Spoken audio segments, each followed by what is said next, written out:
Good afternoon, at least here, on the East Coast. Good morning, we're on the West Coast. Good evening, if you're anywhere else in this world that is that far ahead of us. Probably a lot more than I'd like to think of. Anyway, it is Small Biz Breakdown. We are back. Actually, I guess we were back last week too. So this is the second one of 2026. I am Brent Leary, and I am also trying to get over a cold. So if I, start coughing or sneezing, I'll try my best to mute myself. Um, I'll try. Nobody wants to hear a bunch of hacking and stuff. But anyway, let me introduce you to today's crew.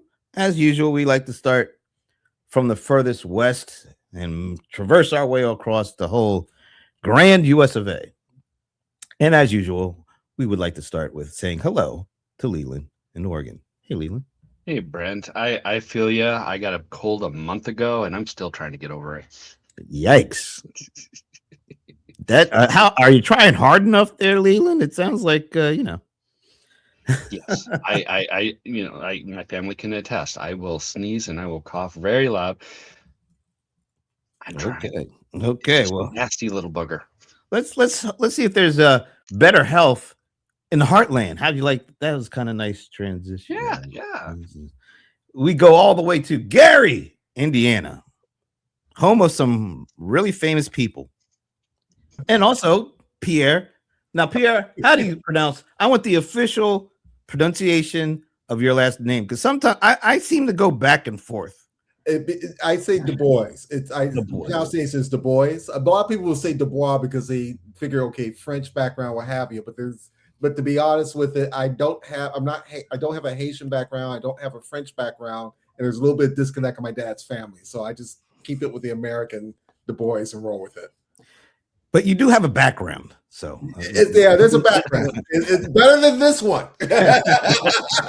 Much richer than this one. Yes. We will have to dig into that background at some point in time, because let's face it, I've known you for about 15 years now, and I am just finally feeling comfortable about pronunciating your last name. So. Well, that's all right. We will forgive you for those last 14, 15 Thank years. you, sir. Now, we usually have a couple of stops between Indiana and New Jersey. But unfortunately, and we hope everybody's doing well, we will not be stopping in with Ivana because she is handling some business. And I don't know, we might have to put an APB out for Shashi. He's out there traversing the universe, playing going all sorts of places, having all sorts of fun, eating all sorts of really unique things. We hope to have him back at some point in time. But we still have the nation's, or is it the world's vacation capital? I think is that right? It's the universes. It's the universe. Everyone in the universe wants to come to New Jersey. Why do I feel like the Star Wars bar scene comes to mind when you say it? But anyway, the one and only Ramon Ray joins us here, and he's looking kind of disappointed, unfortunately. The frustration. You can laugh, Brent. It's not funny, but I wouldn't laugh at you at things. It's. I think it's sad. I think it's in this age we're all more tender toward each other. We're more empathetic toward each other. You are in this age. Good afternoon, Brent. What's up, Leland? What's up, Pierre? The 75th time is the vacation capital of the world, New Jersey. The domain was just re-registered on my domain provider just about 4 days ago. I just re-registered it. VacationCapitalNJ.com. Everybody can go there. Bottom line, we have Denny's. We have the Gap. We have a mall. We have diners. We have even markers on the highway that have the mile marker signs. We have police. We have come on, Pierre. You know what I'm saying? Yeah, you can't. You're sleeping on New Jersey if you overlook this stuff. That's so what I'm there saying. You go. We have a coffee shop, Brent. A few coffee shops in the state as well. We have the Starbucks. So let me just stop. But this is New Jersey's the place. See, Brent's like, Starbucks. Please stop. All right. If I should ask you this before we go on. Yes, sir. What is the absolute top main attraction that drives the whole world to come to the vacation capital of the world? Yeah, we have a Chick-fil-A inside one of our malls. And I think that's the thing that really gets people. Like, should they take a Virgin cruise? Should they go to Phoenix to a amazing oasis? People like to go to the Chick-fil-A in one of our malls. That's what I hear. That's the thing that draws the whole world to you, huh? Yes, sir. Chick-fil-A. Okay, well, Hey, going to a Chick-fil-A that you could sit down inside away from the weather, rare. That's a rarity. Yes. Thank you, Leland. I get you. I get you. Thank you, Leland. That was very helpful, I Leland. would briefly say I remember from the 90s, I was stationed Edison for Ford. Garden State Parkway Burger Kings were the bomb. See? So going up and down, it's something about that parkway, better than Pennsylvania Turnpike, and I will dare say it, better than Indiana Toll Road. There's something about the parkway got you hooked. We're hitting some really high barriers there. We are, Brent. You can't get better than that. Yeah, you really can't get better than that. All right, I guess we should still try. I mean, since we still have about 50 minutes to go, so we can try to keep going here. All right. So I decided to try a little something out, and I'm getting ready to share. I hope this works. My screen here. Can you see that? It's all dark. Not yet. Oh, what's that? Let me do this. I've shared the screen here, and now let's see. Very hard to see. There we go. Let's see if I bring. Let me go all the way up. So I decided to ask Gemini. I was reading the book of Genesis. No, I'm just kidding. So I decided to ask. Wow, they really gave me a very detailed answer to my question. So I asked, what is the current state of the U.S. economy from a small business perspective? Nice. So, entering 2026, the U.S. small business economy is characterized by a resilient optimism. That's a really cool phrase when you think about it. Resilient optimism. Do you guys agree that sounds like a good description of like us here looking towards the economy? I think so. Yeah, you have to have that. That's like almost basic. You have to have that to make it through. Otherwise, you never get the decisions you want to make. So it says, while the sector has navigated a year of significant policy shifts and a historic government shutdown in 2025, current sentiment is bullish on growth, even as structural challenges like sticky inflation and labor quality persist. I think that's fair. You agree with that, Ramon? I think it's a fair statement. All right. Let's see. Confidence levels. It says recent data shows, and I'll just skip every word, just go right to it. Confidence level. Approximately 80% of small business owners report feeling confident in their future success, with nearly 79% anticipating sales growth in 2026.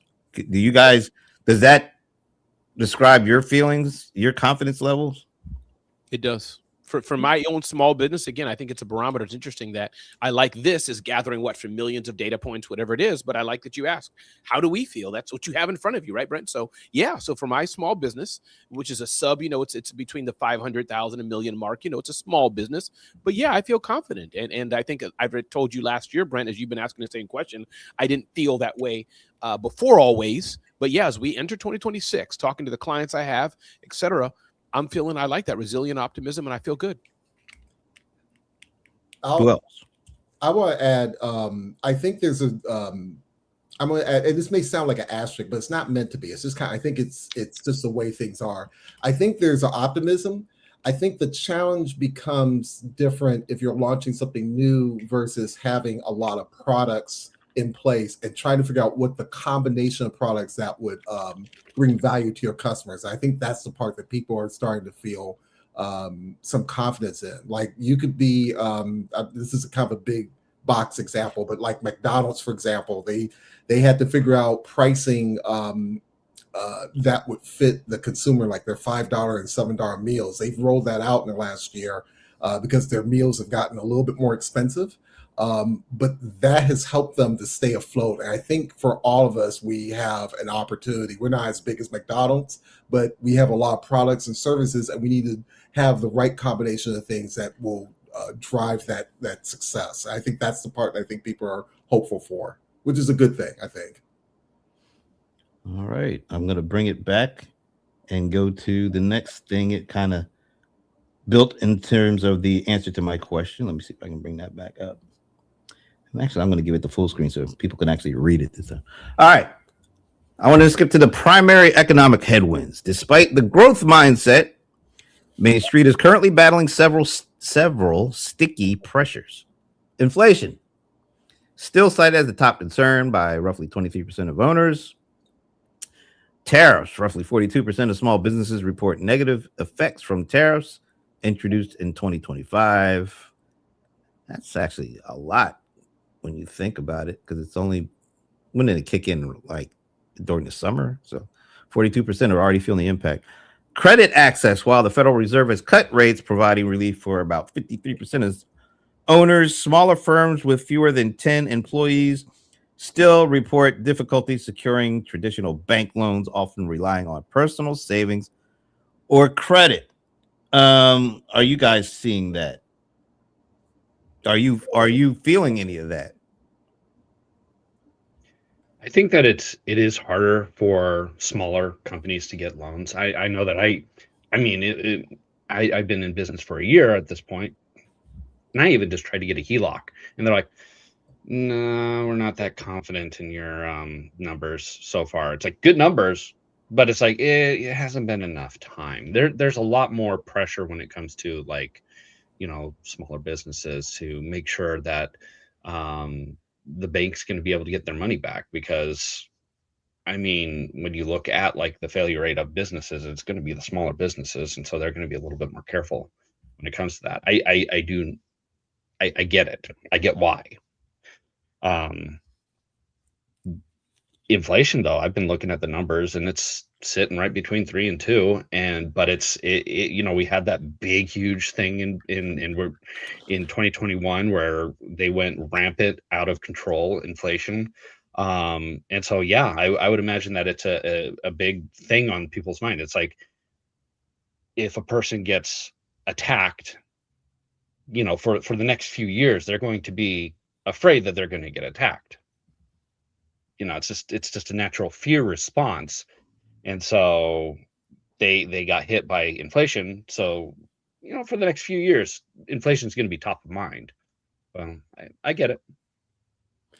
I think it's also, I think to Leyland's point, which I think is a really good point, the tariffs have a certain psychology to it. If you have, it feels like something has been thrown out there, which is tariffs basically says tax. That always, that psychology goes there. I think the other issue is that everything in the news seems to be like the tariffs that the Trump administration seems to roll back are the things that of interest to Trump, but not necessarily to the small business owners. So if you have, I can't think of something off the bat, but it could be something as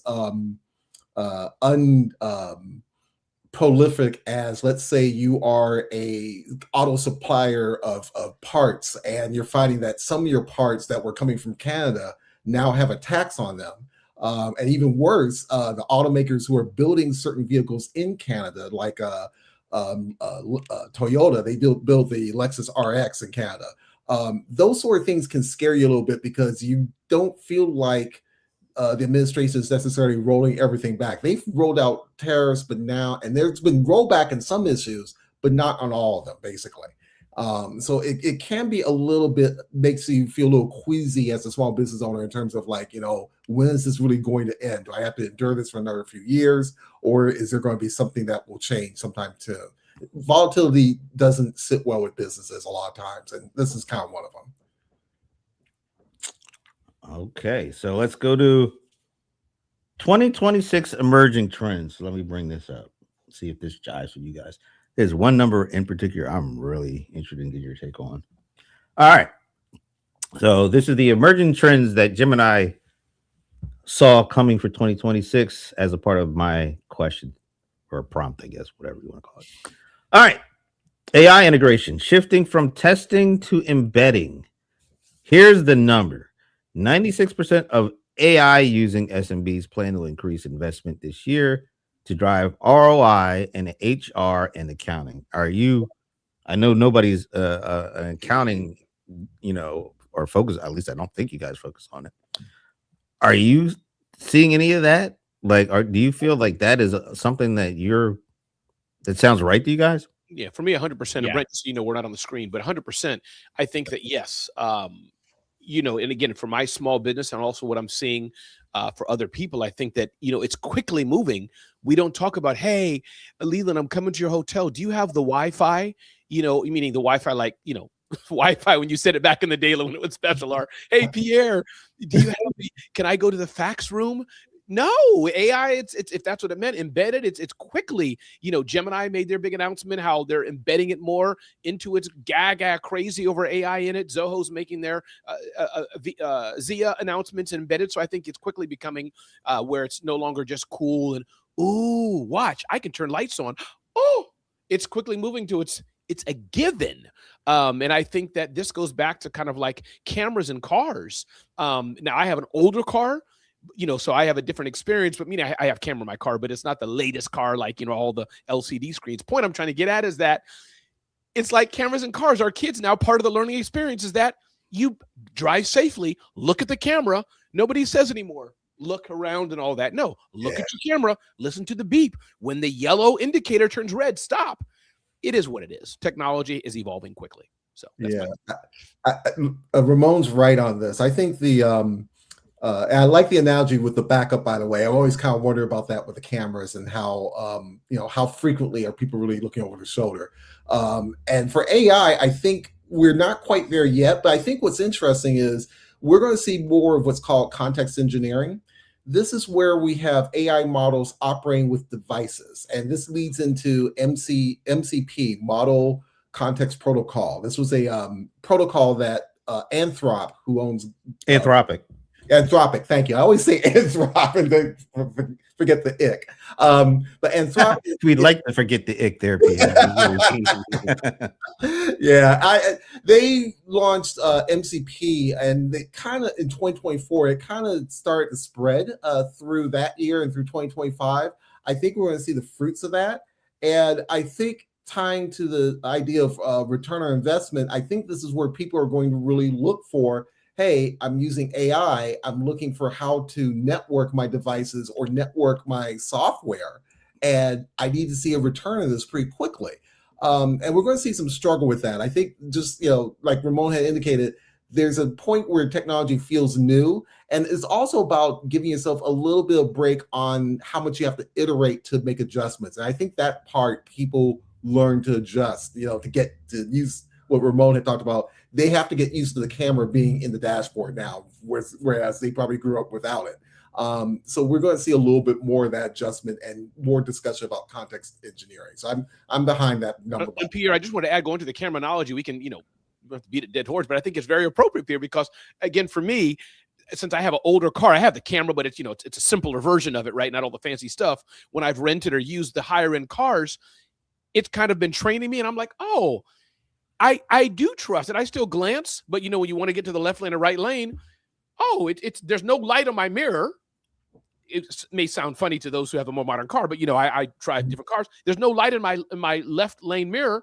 That means I can safely get over. I still kind of look, but I think this is what AI. It was soon, in maybe a year, 2 years, the middle of the people, not the laggards, but those who are the most people. It's going to be embedded. We go to Walmart. It's a given that it told you, hey, your shopping list last week said rice. There was no rice in this one. Did you want to get rice? We're going to be like, of course it did. Why is not every store reminding me? Mm-hmm. Well, the companies are embedding it more and more, and Microsoft is getting extremely aggressive with it, because now it's no longer Office, it's Office with Copilot. Everything is going to have Copilot through and through. It's no longer Excel, it's Excel with Copilot. And one person that I saw talking about it is like, well, it's because they want to make sure that those numbers go up. They want to be able to justify having all of this money going to AI by saying, hey, look, now we have billions of users using AI, so we got to continue to spend money on it. Wow. Can I be a little jaded and also say there's a market valuation reason why they're doing that as well? Because they have to prove the hardest thing right now when it comes to AI from a vendor perspective is proving ROI. and not ROY. So in order for them to be able to show folks that AI is actually impacting what you do, and also AI is actually driving return on our investment, they have to start branding everything with an AI at the end of it, because that's the way they're trying to sell it. That's the story they're trying to tell. Our platform is going to be completely infused. And I'm not just talking about Microsoft. This is everybody. They have to show that their platform has AI in it, and they also have to show, because AI is in our platform, we're driving our revenue growth with it. They haven't been able to tell that story, so they're trying their best to do so. Follow-up question for you, Brent. And again, this is way too big of a discussion. I don't even know if there's any truth in it, but if anyone, the four of us here will know it, you'll know it maybe to some degree, Brent. Do we know yet what the truth is? Like, is AI, I know it's real, but is AI truly an asset? Is it working? Is it helping United Airlines and or Zone of Genius? And or is it just the headlines that people are saying it? Do you have any sense of, because I'm like, and I know it's working for me. I love it. If it wasn't here, my business would change. There's no question about it. I'd go back. So is there a big measure of truth to it? If you get what I'm even trying to ask, like, I'm wondering, am I lying to myself or the big company's lying? Can you just help us give a primer on the $1 billion? Is this real? Is it fact? Is it fiction? Or is it maybe not as big as we think it is? What are you seeing? I think that's an all of the above answer there. I mean, you said you feel it. Right. And you are a small business owner, and you're seeing a difference it's making. Yes. I guess in your productivity, efficiency. I don't know if you're seeing a financial bump or a cost reduction to it. Right. So everybody has to analyze what they're trying to do with it and then have an idea of what success looks like. I would say that there's a lot more success in things that aren't as glamorous as the things that they put in front of us nonstop. I see. Yeah, so I think there's a lot of opportunity, and this little statistic about, let me bring this back, the 96% of AI using SMBs plan to increase investment this year.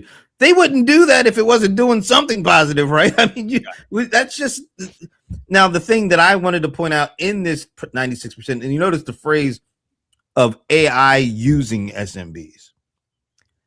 There's probably a lot more people, and I'm not talking about the folks who are using but don't know it's there. And I'm talking about the folks who are specifically reaching out to use it, so they know they're using it. Mm-hmm. That's a very small, I won't say a very, but that's a much smaller percentage than that 96% makes you think. Because some people are like, oh, that means 96% of all small business. No, it's only AI using small business. I think the people who do use it, they start to dabble in it. They start to figure out what it can actually do for them, as opposed to, the big, oh, you can do the generative AI. You can make 1,000 images with a click, with a prompt, and using Grok. Make sure you use Grok. Yeah, well, I'm not using Grok, but I think what we're seeing is the people who do, the small business who have begun using it, they're still trying to figure out where it can really help them the most. But as they begin to use it and they start to think about that, then they do see, how they can benefit more specifically to what their needs are, as opposed to, oh, this is what everybody else says it's doing this, so I guess I'll try that. And no, the more they get comfortable with it, then you see it, and it's usually the behind the scenes back office stuff like workflow automation, process automation. Not necessarily directly, oh, I put this image up and all of a sudden I got $1 million sale. Now, maybe that'll happen to some, but it's mostly, oh, you mean I can do these processes now without me having to do anything? That means I'll be able to process more stuff and I don't have to spend any more time. That's the stuff people are going to find out they can do. Yeah. And when they start finding it out, they go deeper and deeper and deeper into it. But I think the facade of, some of it is, due to the hypesters out there, but people that like to say, oh, I made $50,000 this week by using this prompt. How are they going to back that up? Yeah. How are you going to be sure that's going to work? Is that even relevant to what you do? So there's a lot of disinformation, misinformation, a lot of things. People are representing things that there's absolutely no way that you could prove. And I think that's the thing that really holds back the traditional mainstream small and businesses to really wanting to see how this can help them, because they know all that huckster stuff, it doesn't do them any good, so they kind of stick away from it. Yeah, I would agree with that, Brent. I think it's the best analogy I can think of is, think of wheel spin on a car. The idea that your wheels are, smoking the tires, but then there's a point where you get traction to move forward. And I think for any business owner, I would give the piece of advice I give them is, think of everything with AI as an engineered product, where you have to get a little familiar with how it works within your system. I know for me, I've been writing for CMS Wire now for about 12 years. I think my best writing has come up in the last year, partly because of AI, because it's been helping me to organize information behind the scenes and actually get drafts out much faster. But it took a little bit of wheel spin to get to that point. It took a point to say, maybe I should be using projects a little bit more. Maybe I need to have this instruction in my prompt. These sort of things are supposed to help you get a little bit of time to figure out what's working. And then the thing I always recommend to people is look at things like projects within their AI, because those you can put instruction in for things that are repeating, that once you've got it working, you don't have to kind of reinvent the wheel with a prompt. I think that part people are still, to my analogy, they're still wheel spinning on a little bit, trying to figure out what to do and what features to use that would be beneficial. The same thing for AI browsers as well too. So cool. All right. So resilient optimism, kind of a catchphrase now for small business sentiment for the U.S. economy in the year ahead. So that was like, okay, let me check something else out. Let's see if I can bring this up here. So I wanted to get kind of a very high level kind of understanding of what Gemini thinks in terms of the consumer standpoint of what's going to happen in 2026. For U.S. consumers, 2026 is starting with a notable vibes gap. I like that phrase too. I have to say, Gemini's come up with some good catchphrases here. While macroeconomic indicators like GDP and wage growth remain technically positive, consumer sentiment has dipped to historic lows, driven by deep-seated frustration with the cumulative cost of living. Are we seeing that? The small business folks have that resilient optimism. U.S. consumers, vibes gap. I mean, yeah, cost of living is gone up, and like the rental prices are just out there. They're crazy. I did like, and I put it in our little chat, but I like the idea that the government could potentially hinder big companies like BlackRock, Vanguard from buying single family homes and creating like a perpetual rental market, basically bringing out of the market single family homes, driving down potentially prices, and it might do some things to rentals. I don't know. I'd be interested in seeing what happens, but making it to where basically kowtowing to big corporations to be able to rent a house is not on the tables. I'd love to see that, and hopefully maybe that will knock down some prices. But yeah, I mean, it's grocery bills are high. I feel it too. The amount of money that I spend on my on food it's up there, and it's quite concerning. But unfortunately, prices aren't going to go down. It's just you got to try to raise the amount of money that people are going to be able to be making naturally, revitalize the economy so that people working in the economy have more value. I think that's the best way to kind of go about it. I got to ask you, this pessimistic outlook, the stats here are really interesting to me. Recent polling shows that 68% of Americans expect economic difficulty in 2020. That's 2 in 3 Americans. A staggering 89% anticipate heightened political conflict, which often translates into consumer anxiety about future stability. So are you guys seeing or feeling any of that?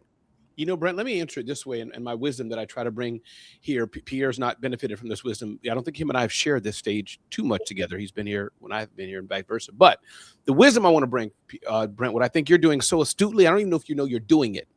You're just simply talking about Mamdani and Trump. That's what you're talking about here. Meaning, and I think y'all may know where I'm going to go. Mamdani, the populist, are you tired of not being able to afford buses? There are people like that. You tired of getting a job and having half of it gone to rent, or you tired of having a job and you still can't eat, right?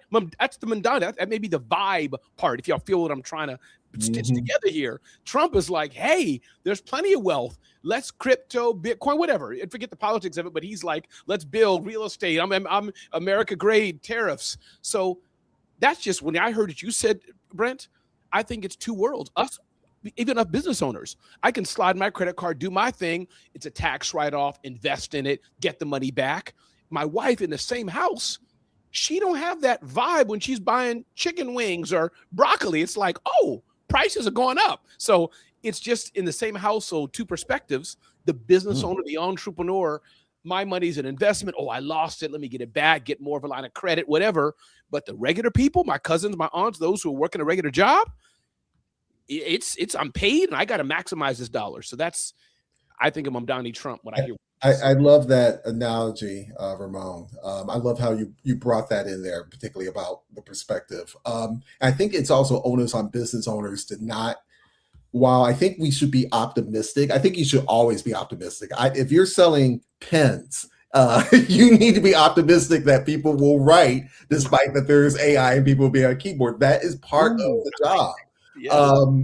But you also have to be careful when talking about, I think for business, and this is not a knock on anybody, it's just kind of, I'm seeing this more and more online where we have like real estate owners are giving tax advice, which in their environment is right, but that's not, but to Ramon's point, that's not everybody. Everyone can't write that off in the way that you think of. So it's not, I think what's happening is we're forced to be optimistic, but also to guide that to specific things. I think as an entrepreneur, let's say, hey, I know that the tariffs are high, so it might be giving me some issues on operational costs, but I have these opportunities here that will drive some sales, and hopefully these two will marry together when I look at my taxes at the end of the year. And I think that line of thinking is how you, it's one of those things you have to have, I think, going forward. I think you have to have that every year, even no matter who's in office, no matter what's going on.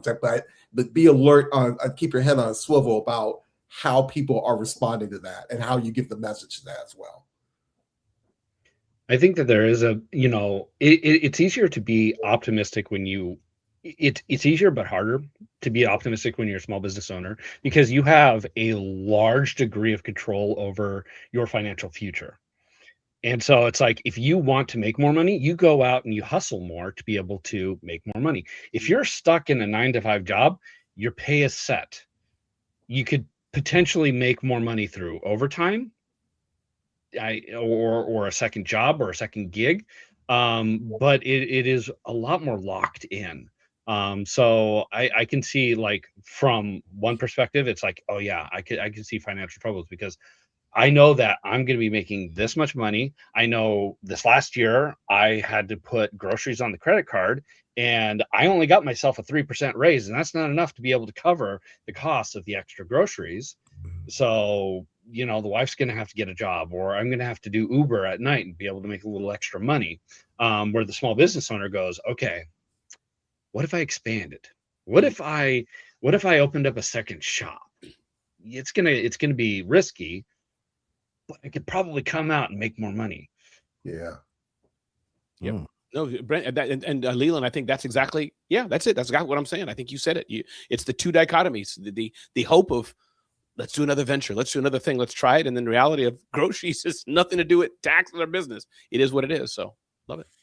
All right, let's keep this is some interesting stuff. I am actually, as we're going through this, I am really getting even more impressed with Gemini because it seems to be really getting its thesis and being able to take all the data that's at their disposal and bring it together in a way, and then put the thinking out there that has been really, I can see a huge difference in it from like when I first started using it. So I'm just I'm kind of fascinated on all this stuff. So, all right, let's get back to the point here. All right. I like resilient optimism. I like this vibes gap thing that they're kind of talking about. So I was like, okay, let me see if there's something else I can dig into that might explain some of the top line summaries they're talking about. So I put a prompt in, compare and contrast. Oh, what am I doing here? Let me put this up here for you guys. So I did a prompt that says compare and contrast sentiment among the top 10% of U.S. consumers by annual earners. So in other words, the 10% most, I didn't want to say wealthy, but 10% highest earners, for lack of a better way of putting it, and the rest of the population. So it's like the top 10% versus the rest of us, and see if there's what we can find out in terms of comparing and contrasting. Entering 2026, the divide in U.S. consumer sentiment has solidified into what economists call a K-shaped divergence. While the top 10% of earners are primarily focused on preserving wealth amid market volatility, the rest of the population is navigating a transition from crisis mode to a new normal of high costs. Does that resonate with you guys? Just that part? Yeah, I think so. Go ahead, Pierre. Oh no, go ahead, Ramon. Go ahead.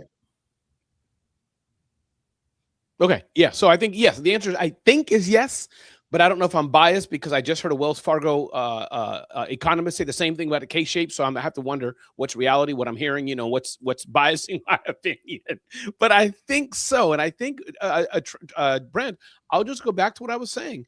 All that Gemini is uncovering here, what you're saying, reminds me of Trump and Mamdani, and I think that's what we're seeing. It's an economy of if you have it, if you're in business, if you have liquid or access to credit, whatever it is, you're seeing a different world than maybe our nieces and nephews, our cousins, our uncles, our aunties, or whoever may be around us, and our families. Probably all of us have them who are working 9 to 5, struggling, trying to do it. Who sees, oh wow, Brent, you went an airplane again?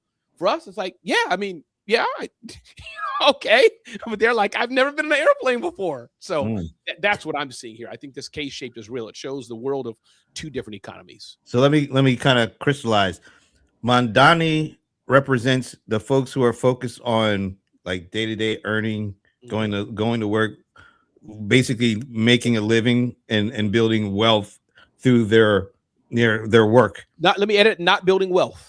No, okay, just worried about trying to survive, paying bills, putting a roof over their head, putting food on the table, and their main way of doing that is to working a job. Basically. That's right. Versus kind of the Trump, which is they already got a lot of wealth and now they're able to make money off of the wealth versus going to a job. For me, I would add, and again, I'm out of the comments, so let's do what Pierre and Leland say as we figure this out. We make our own little economy, but I would add, Brent, some of us or all of us, let's say metaphorically, in this room right here, those who are working in high-tech companies. So that's where I'm kind of split. Those who are struggling day by day, a bus fare increase, they sit on Sunday night and are like, dang, it's up by $3. How will that impact my 5 family members? That group versus high-tech companies working whatever, they're bundled in with, they may have a second house, they have a 401k, they got access even to credit. They're in debt, but they can pay it off easy. So is that helpful? That's kind of my little way of how I'm seeing this world. Because in my own family, Brent, I'll tell you, I live with both worlds. I'm blessed. I've had a slow though year, right? I've talked to you openly about it, but I got access to this. I don't mind debt. I was like, I'm betting on myself, but I have people in my family. I won't say the name, but just know that these things impact them. Like, oh man, milk went up by 50 cents or whatever. I'm like, and they're like, no, I have to think about now. Do I do half price on Netflix or do I cut out Disney? That's their that's what I'm talking about. And I think even on top of that, it's about being in the middle. We've traditionally we've had a middle class where there's some, I don't want to say there's an economic buffer, but there was some, it didn't feel like, you notice the prices for things like maybe gas and food, but you still had a little bit of leeway to make the adjustment. Almost like as if you could wait it out a month and see if that will still go up again before making an adjustment. Now, I think we have an economy where, the numbers are stretched. And here's what I mean by this. It's if you wanted to buy a car is now $50,000. I'm still scratching my head about that.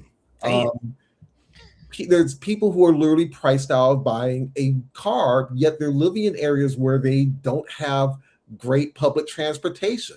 People have not invested in this type of thing. So it's almost like this Jenga game where you're trying to figure out which pieces are being pulled financially, and you're worried about which piece is going to be the one that's going to topple everything for you economically. And I think we got more people kind of in that bowl because you can't be in the middle now. It's like it's K-shaped. Right? Yeah. Shape. But let me add one more thing, Brendan, and Lena, come into the conversation. Thanks, Brent, for giving me some grace to add one more thing. Side note. But this is why, Brent, I heard Mamdani's speech. Just remind those who don't know, listen to the headlines. He talked about less of individualism and more of the collective. And, I get it, the conservatives, again, which I identify-ish as, but, conservative ripped it apart, took that one line he said, see, the communism isn't coming out. But I heard the whole speech. Now, take President Trump, I'll go there. But forget the outlandish stuff he is, but I'll use him as the flag bearer of this. My point, what I'm trying to get Brent and team here, because it's really important to me, is that when you hear the full speeches, don't we all agree with a little bit or more of both Mamdani way over here and Trump talking about this economy is where I'm trying to get to, Brent, what you're bringing out. Like, don't we want our poor aunties, those on government assistance, those struggling? We want them to live better. We want them to get paid more somehow. We don't want them to have to pay so much for health care. How to do it? I don't know. I want more Jeff Bezos. God bless him and Larry Ellison and others for building billion-dollar companies. Maybe there's a way they can do it better or to help others. So that's my rant, but it's just, that's why I'm kind of salty on when they bring politics into it. So I'm done. Back to you, Brent. Yeah. Or Leland. To me, I look at it as the what government's role into all of these price increases is. So take for instance that example of the cars and how people are getting priced out of cars. We were talking about backup cameras. Those are required in every vehicle now. Every vehicle must have a backup camera. That's going to increase the price because you have to have now computers, circuitry. You have to have sensors to be able to detect whether or not people are behind them. And that right there increases it drastically. And then there are other features that are now required. I think it's like a Toyota or something like that. They can make a, $8,000-$10,000 truck, really cheap. But they can't sell it in America because it doesn't have the backup camera. It doesn't have all of these, crazy, it doesn't have the power windows. It doesn't have all of these features in them that are now required by law. And, I wish that government, instead of just implementing a policy and walking away, they implement the policy and they go, okay, what does this do to the economy? Obamacare. I'm not the biggest fan of it because immediately I went from $250 a month to $1,200 a month for insurance when it was implemented. That was back. I wish that they would have went, what is this going to do to the average person? Okay, so for 90% of the people on that are buying their own health insurance, it's going to really increase their prices. Let's see if we can find some other way to be able to help those people who can't afford health insurance and not hose the 90% that, are young, healthy, and, are buying their own. I know that Mamdani is going to be I don't even know if it was Mamdani, it was just New York, implementing methods for if you sell your property, you have to go through all of these hoops to be able to even get it to market. You have to put it towards nonprofits. Nonprofits have the ability to sell it. And then there's like a 90-day hold if a nonprofit's like, well, I'm kind of interested. I don't want to put out something yet, but I'm kind of interested. And that's going to stagnate the market. And so instead of going, well, this might kill a lot of the market for when it comes to real estate, maybe let's adjust this, and I just wish that government had that approach. Let's actually evaluate and then come back and say, well, no, we were actually wrong. But pride is the biggest issue when it comes to government. No one wants to admit they were wrong. Well, I think that's a kind of a story that's part of the American history. It's like we first of all we have basically a two-party system, and if one party says they want to do this, immediately the other party says we'll never want to do that. We'll want to do it. And so even though I think as individuals we can all see things like you might be affiliated with one party, but you do see things in the other party that makes sense, and you're almost afraid to say that because then you'll get called out on your side, and that's the unfortunate thing when it comes to how politics is, feeds into whatever happens with the economy. Well, let's go back to this because I love this. I want to bring this guy back up. So I'm almost gonna use like Ramon's framing here. So the top 10%, let's say that's the kind of the Trump side of this, and the bottom 90% is like the Mandani side of this. Although I'm sure there's a lot of the 90% was like, I'll never be on the Mandani. I'm just using the framing. You can blame Ramon. And when you go on your vacation in New Jersey, let them know about that. All right. So the top 10 percenters, they are asset driven anxiety, which is Gemini is like dropping bars over here, So even the top 10%, the folks that have the most of the wealth, they have anxiety with all that wealth, and their anxiety is based on how the stock market is doing, how are they able to maintain and increase their wealth without having to go do an Uber or go to work at a Waffle House, or they ain't doing that. They're worried about the stock market and their wealth, how we can generate wealth off of the wealth that we've already created. How do we keep that? And how are we able to buy things without getting too crazy? That's the top 10%, or that's the in this discussion, that's the Trump 10%. Now the Mandani 90%, I think we already kind of illustrated this. They don't care at all for the most part about the stock market because they don't have any stocks. So when the stock market is doing great, and those on the political side say, hey, look at how we're doing with the stock market, it's doing great under us. These folks don't care. They don't have any stocks. They're worried about, well, will there be good jobs for us to have? And that's why I think we have that, what do they call it, a vibe gap? Yep. The vibe gap, I think, is real, folks. And the ones who are caught in the vibe gap? Us. Right here. The small business people. Because if you look at this whole damn thing, the resilience, but also the some of the other things, it's like small business people have two brains they operate with. And when they think of their business brain, they kind of go along with, more of the aligning of the Trump 10%. But when they have their just individual consumer brain on, they thinking a lot like Mandani. And that's what at least it feels like or thinks like to me. So we're the ones in the middle with like some kind of a complex, a syndrome or something, because we feel it all apparently. Where certain people only feel one part, like the Mandanis, they're not having. This is just a general statement. Yeah, absolutely. They're not involved at a significant level with building a business in terms of like with a little bit of scale and maybe with employees, and they don't have any stock market skin in the game with that, so they feel all of the anxiety, I guess. The wealthy folks, the top 10%, they don't even know what it costs to buy eggs and bacon because they haven't been to a market in I don't know how long. $50,000 for a car, that sounds like a break for them.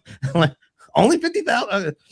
So there's only a few of us that actually can eat the pain on both sides of this, and it's a small business people. So when you think about having to make a decision or a determination on questions like how do you feel, or how optimistic are you? Do you think more with your business brain or with your consumer level brain when you're just sitting at home chilling? Brent, I love this, man. You have set this up so well, and this conversation, as you said, has been so invigorating. I love it. So, but three things I'll add to this, Brent. Like one, when I think of for me, but it's interesting in this household because I am middle class. To your point, Brent, we represent here. Again, we don't know each other's pockets, but get a sense as friends. I think we represent the middle, right? I'm not uber wealthy, as it were, but I'm blessed. I'm all right, and I'm definitely not, uber poor, whatever it is. I think we do. This group here's a nice mix of what's happening. That's one. Number two, I do think of my business brain when I think because that's what I'm in, weeds in, deep in, day out. You and I know each other, Brent. We invoice clients and money's flowing, so we're all right. But we're like, I hope it lasts. That's number two. But I do want to say as well, I think one case of this, I know time is running out, but a case of this is my buddy Scott Simons, and he's talked about it publicly. He's a car dealer owner in North Carolina.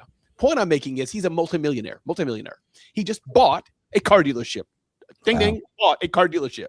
That's the asset dilemma. Scott, the dude is stressed. The dude is like, I heard him on a podcast, but his stress is the 20, 30, 50 employees I have. Can I keep my multi-million-dollar line of credit?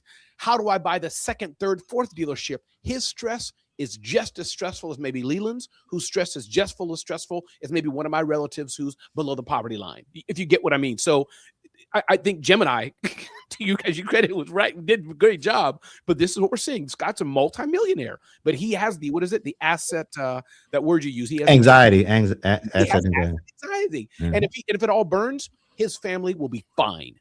But now the case of me going to the middle class, if what I'm doing all burned, we may be fine, Brent, for a month or two, okay. But no, I got to move quick. But then you have those who, if it doesn't happen next week, they're out. They're going to be on the street. So back to whoever. I hope that was helpful. Absolutely.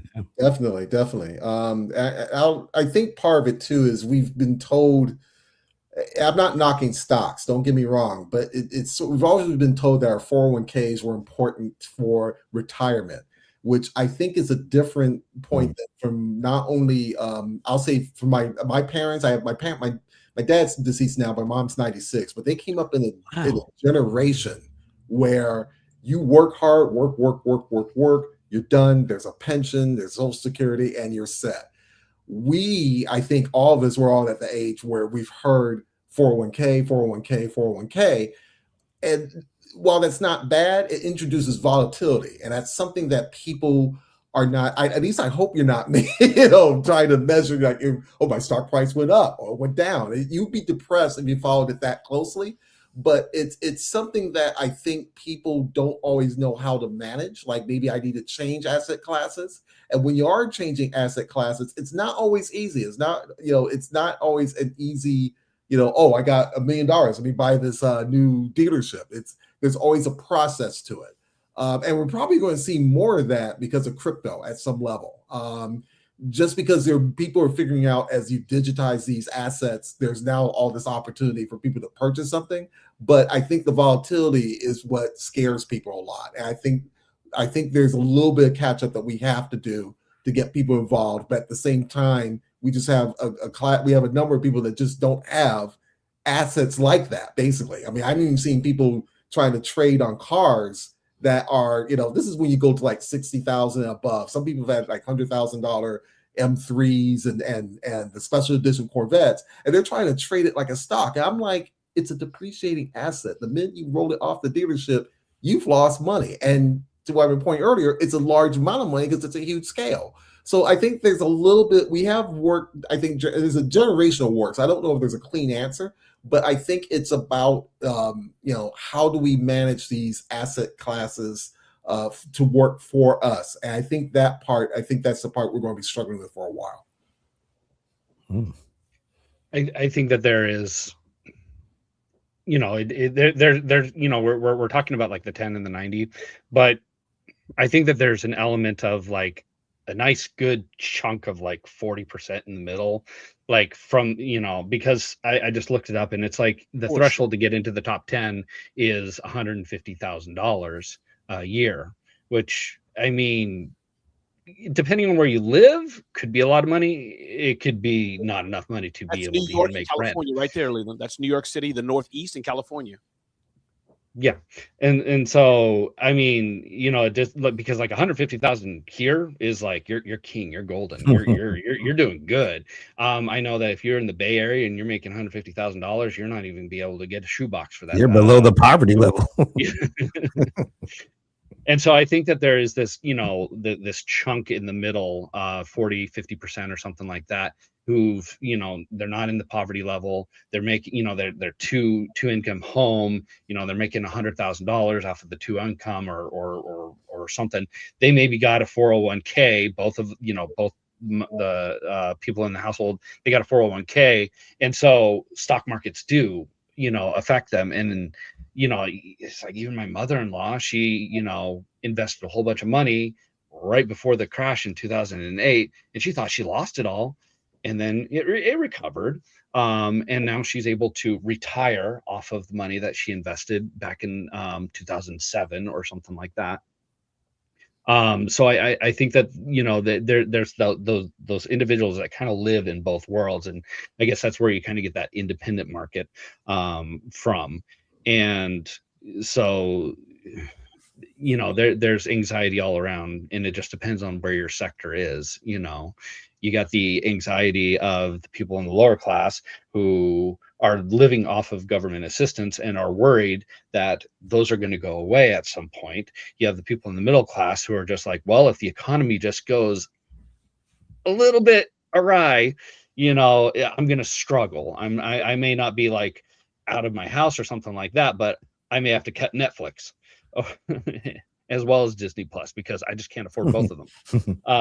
And then you got the people in the top 10% who are just like, yeah, I have, to Ramon's, it's like I got 50 employees, and if all of a sudden the market goes, then I may have to get rid of a couple of employees, and that's just going to gut me because I feel for them. So it just depends on where you're at. This has been a great hour. I didn't know where we were going to go with this, but I need to thank Gemini for actually kind of laying the groundwork. I mean, for those who aren't using AI, maybe a show like this has multiple reasons for being out there, because we just talk about a lot of different issues, but with the help of AI kind of framing these things and helping us have a conversation around some stuff and having a framework for it, that's a pretty good advertisement for some of the things that are good with AI.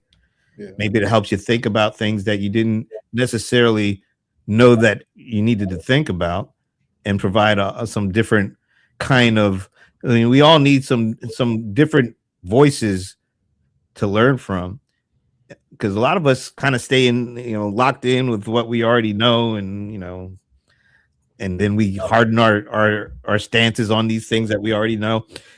And there's so much more outside of that. I mean, there's so many things that that maybe will help us, that if we are introduced to them, or at least we spend a little time talking about it, maybe it makes us feel a little better. Because I'll say it right now, I feel a little bit better after this conversation than I did at 12:01 when we started this show.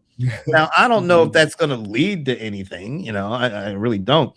But at least it feels like I feel a little bit better, and maybe you have perspective, Brent. You have perspective. Yeah. Brent, can I add something before we absolutely let's go around. What are your last words here for today? Yeah, and I just wanted to credit, if you look at the top, I don't know if it's on your screens, guys, but it's StreamYard is now owned by Bending Spoons. So everybody should look at Bending Spoons. I looked them up a bit, and Eventbrite, interestingly enough, also was sold to Bending Spoons. So Bending Spoons is this company which powers billions of eyeballs of software in the back end of many of the apps we use. But Bending Spoons, they own StreamYard. They now own Eventbrite. So, but my word of the day to end it, Brent, is just one. Thanks, Brent, for being a great friend, and Frank for being a great host of this. Leland and Pierre, good to rock with you all. A different mosaic we had today. I think Pierre and I haven't been together on the same platform quite a bit. So good mix here. And really, everybody, all I can say is be positive. be unapologetically positive, make an impact in the world.